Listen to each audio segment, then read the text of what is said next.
on matzah, it's not the time crunch you think. We will follow the sermon with a moment of silence for those who wish to reflect. Okay.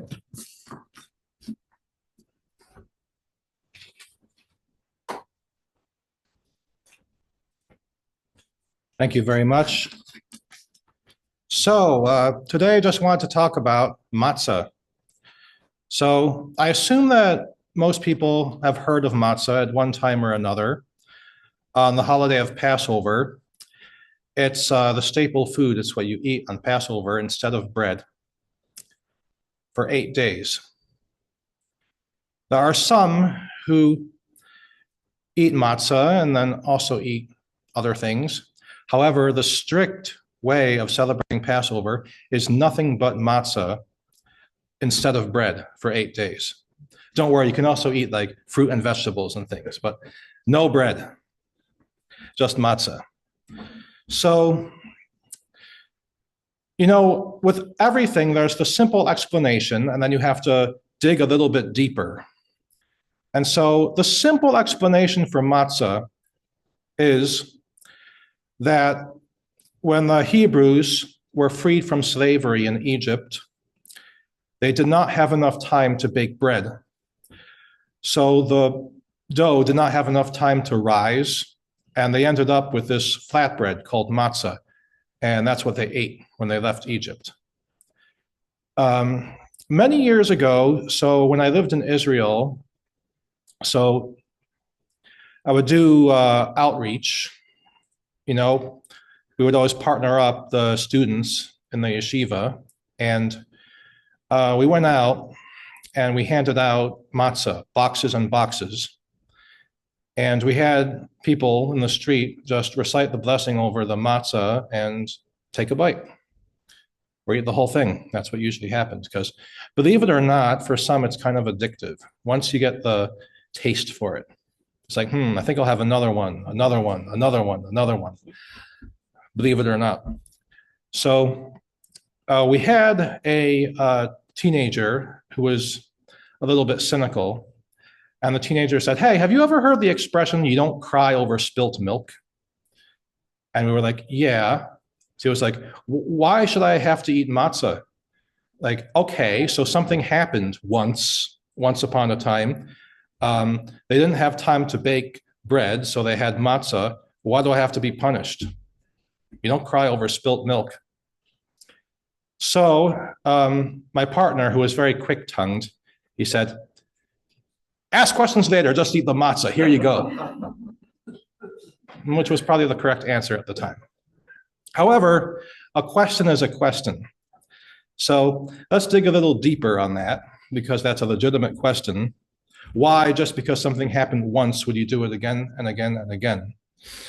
So in the book of Exodus, there are 2 verses that talk about eating matzah.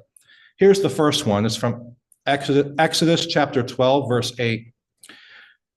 They will eat the meat on that night, roasted over the fire, and matzahs and bitter herbs they will eat. This is talking about the first Passover. As you know, if you know the story, there were 10 plagues. This was the eve of the 10th plague, the death of the firstborn.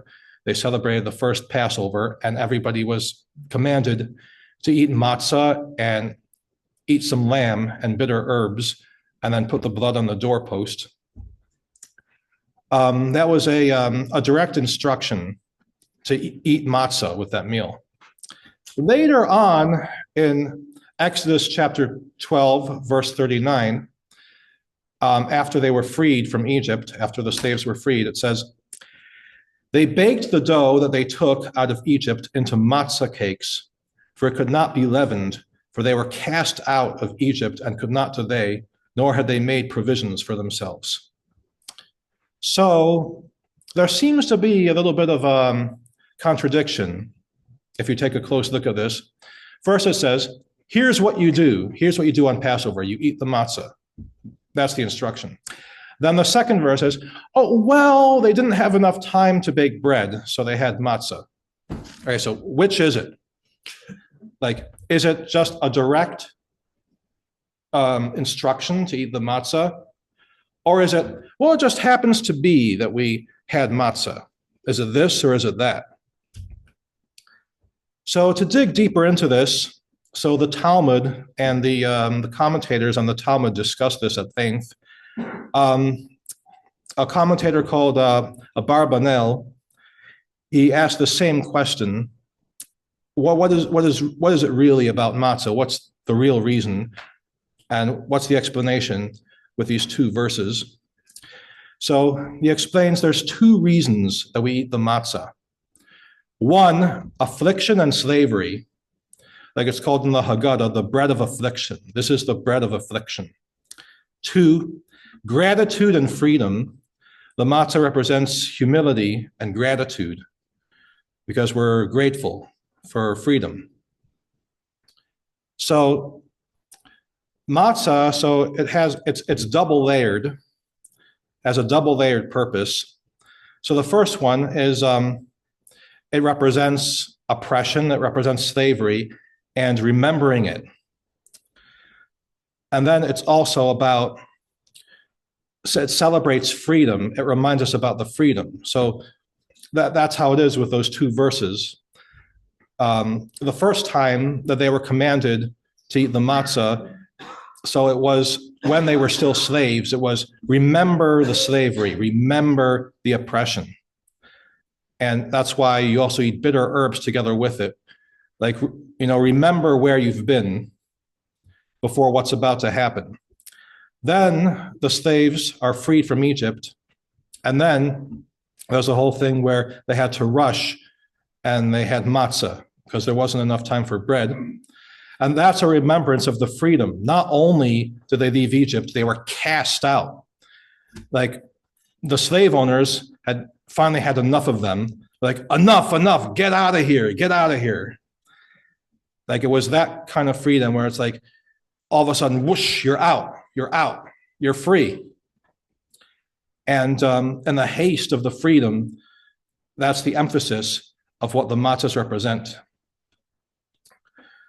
So it's a thing, and we see it in the world, when it comes to freedom from all things, because we know freedom is not just from slavery. Obviously, there's still slavery in the world, unfortunately. Like we see what happens with current events, when, people get arrested, sent to places, and you don't know where they are. Things like that. Slavery is still happening in the world. On a more micro level, many people can have instances of their own personal slavery and freedom. There's addictions. A person could be enslaved to an addiction and then break free. It could be freedom from an illness. Somebody could be suffering from a terrible illness and then the healing is freedom from that illness. Somebody could be in an undesirable relationship, an oppressive relationship, and be freed from that. And there are all sorts of ways where all sorts of individuals can have their personal freedom. And so, we know there are countless stories. Somebody who was in a bad situation and who got out of it and was liberated from it and freed from it. Many people will then go back and say, how can I help the people who still remain, the people who are still trapped in that situation? Like you'll have like all sorts of advocates, people who were stuck in, oppressive relationships who after they're out, they're like, now I want to help others like me, or people who escaped like oppressive countries. They're like, okay, I escaped, I'm free. Now I want to help. I want to help other people. And, there are always those who ask, why not just be free?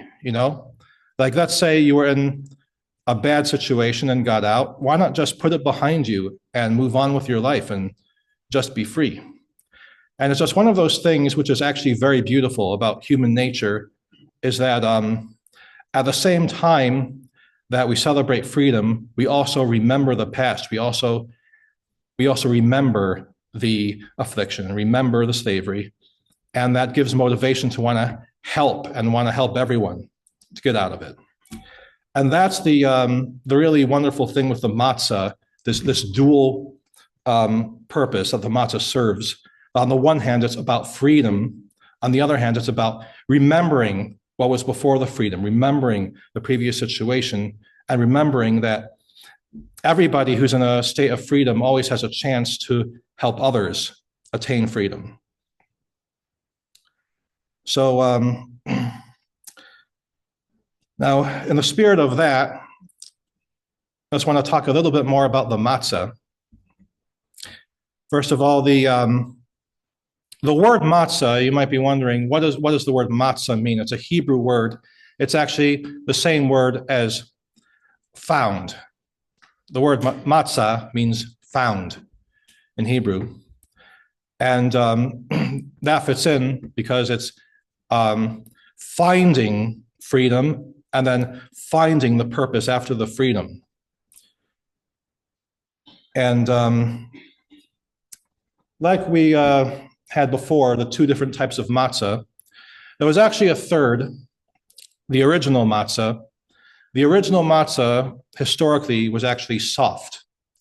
So it was very similar to like flatbread or what you use to make a wrap, tortillas.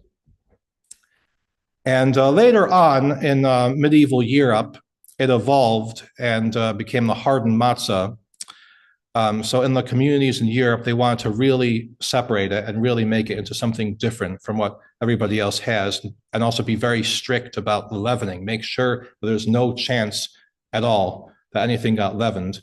And that's where the traditional round handmade matzah comes from.